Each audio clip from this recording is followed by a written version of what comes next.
math. Yeah. You remember a time that's it's been this sort of this kind of shell, lack of a better word, shell game? Not really. I mean, there's times that you're somewhat up against it, but this is the closest we've been in a long time where we got to do a lot of juggling. And currently it looks, by my eye, and could be wrong, but it looks like a whole bunch of kids are going to get a chance at it. Yeah, when we went into last season, with signing Kretsch and Berge, we kind of knew we were kicking the can down the road a little bit, and kind of figured that we'd have to get some younger players in the lineup, and that's what it's looking like right now still. Don was talking about this with those two players, Bergeron and Krejci. Like, I wonder what's that balancing act like for you, because you want them back if they want to be back, but at the same time, can you operate under the assumption they'll be back again? And if you can't operate under that assumption, how does it not impact what you do in the next several days here? Yeah, I mean, for us, we've got to really kind of plan that they're not coming back until we hear otherwise.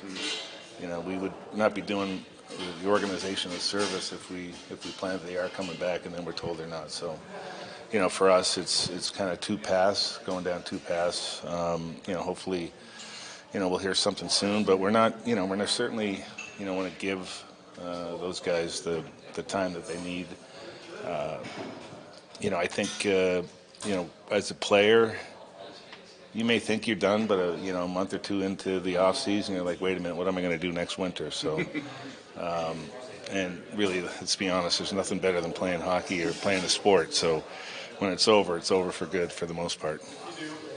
So it's basically two paths, and if they decide to come back, you have to alter course on, merge those paths essentially, and Yeah, absolutely. To a degree, yeah, absolutely. I mean, we only have what we have to play with, so I mean, it's staring at everybody.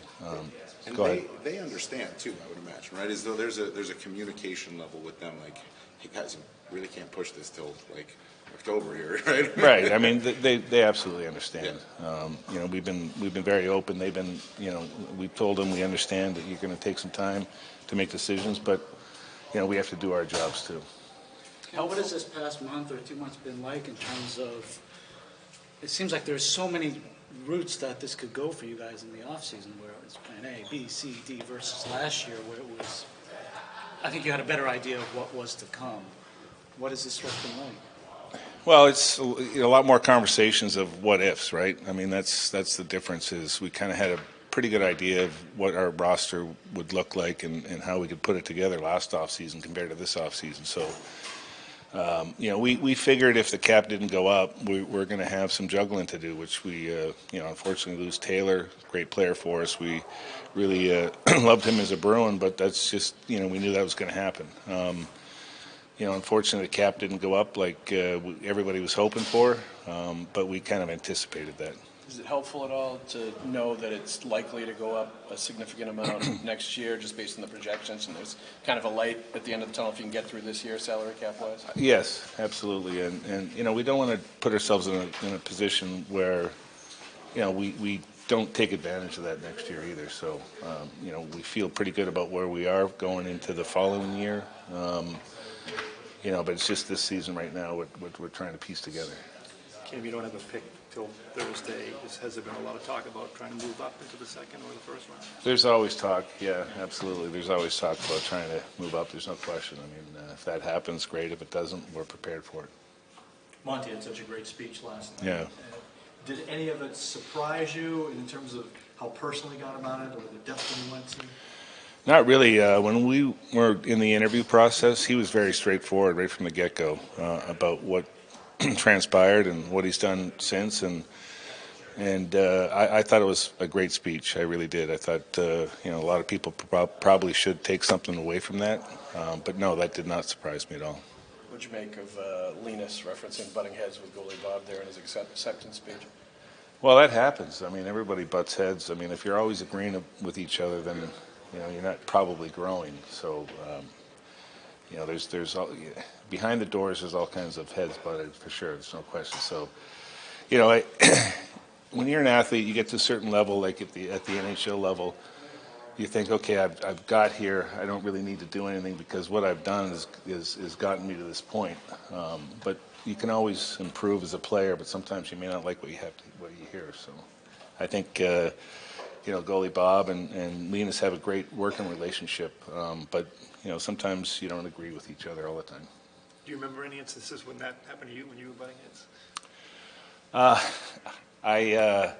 When I was working out with Mike Boyle after my knee injury, and I was coming back, and he was having me do all these goofy exercises, and just I'm like, I'm just like, I'm like, Mike, what are we doing here? He's like, well, I want you to be a better player, and I'm like, well, I'm scoring 50 goals. He goes, well, don't you want to score 60? And I'm like, yeah, I do. Any changes here organizationally? First and foremost, coaching staff, any additions? Not at this point, no. No. No. Okay. Scouting wise? No. So, status quo. Status quo for now, yes. There's still so much of the roster that you need to fill out here, but given the quality of the players that you'll be leaning on next year, what do you sense of the identity? What will this team be like when it's successful? Well, that's a great question.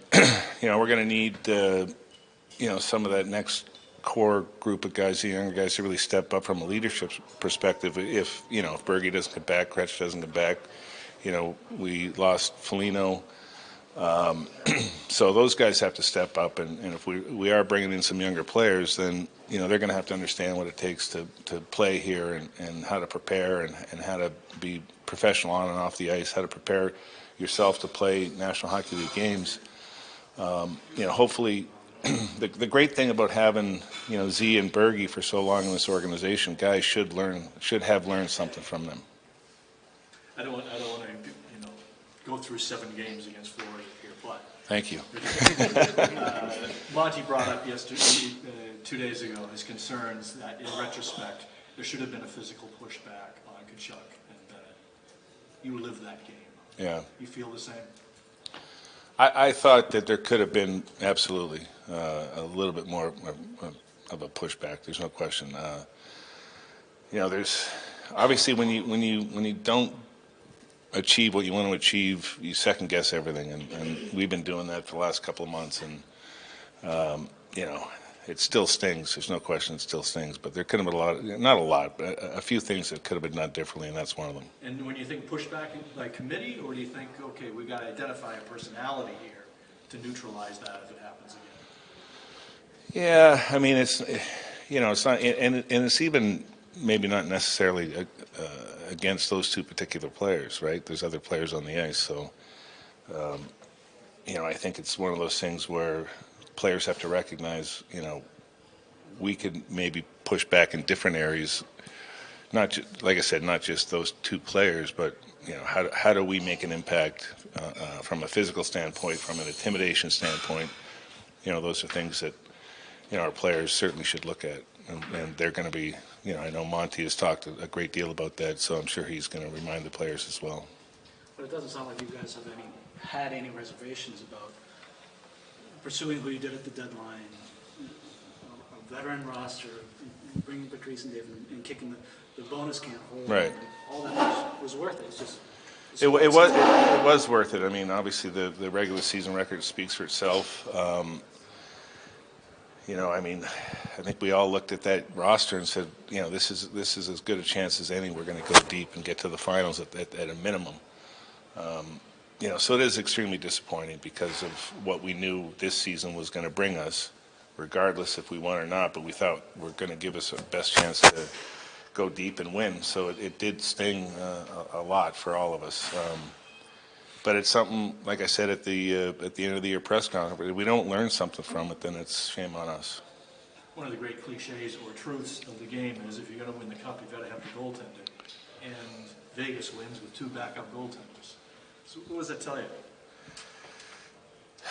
That's a good question. Well, there's so much parity in the league right now, and if you get your goalie make one more stop than the other goalie, then that's really what it comes down to in some games. I think we scored it. We certainly scored enough to win in our series. We just we just didn't keep the puck out of the net as much as we did during the regular season. I got to imagine part of the takeaway, just of watching teams that have won the Cup over the last handful of years, is just the defenseman cores that they do have. And 6'2", 210 pounds, pretty Right. much like across the board, or bigger for all those guys. Yeah, it makes a difference when you have, when you have D like that. I mean, to get inside, I've talked about this all the time, inside ice, and to get inside when you've got big-bodied defensemen, it makes it a little bit more challenging to score goals. I mean, more often than not, in the playoffs, you're not getting too many soft goals from the outside in the perimeter. So, there's no question that you look at those rosters like everybody does and see how they're compiled and what size they have on the back end. There is some commonality. Is there a kid in Providence, be it Lysell, Merkaloff, anybody who's in your head's got the goal-scoring gene? Well, certainly those two players you just mentioned, they've got some offensive ability. I think there's a natural gift to be able to put the puck in the net. Now, whether that transcends to the NHL level remains to be seen. Laura and I were high on from an offensive standpoint on the offensive blue line. He's shown that he could produce, so we'll see where that goes at the NHL level as well. Big shot, Well, just sees the ice really well, moves the puck well, gets the puck through, which is key. Getting it through. As you all see, everybody's blocking shots now, so getting the puck through doesn't necessarily have to, be hard. It just has to be on net. Do you think there's a case for you guys to really go after Bertuzzi here in this stretch before the market opens? We're still talking to his camp. I mean, we'll see. Even though we moved out what we did with Taylor, we still have a couple guys to sign in Frederick and Swayman, so we'll see what we end up with at the end of the day.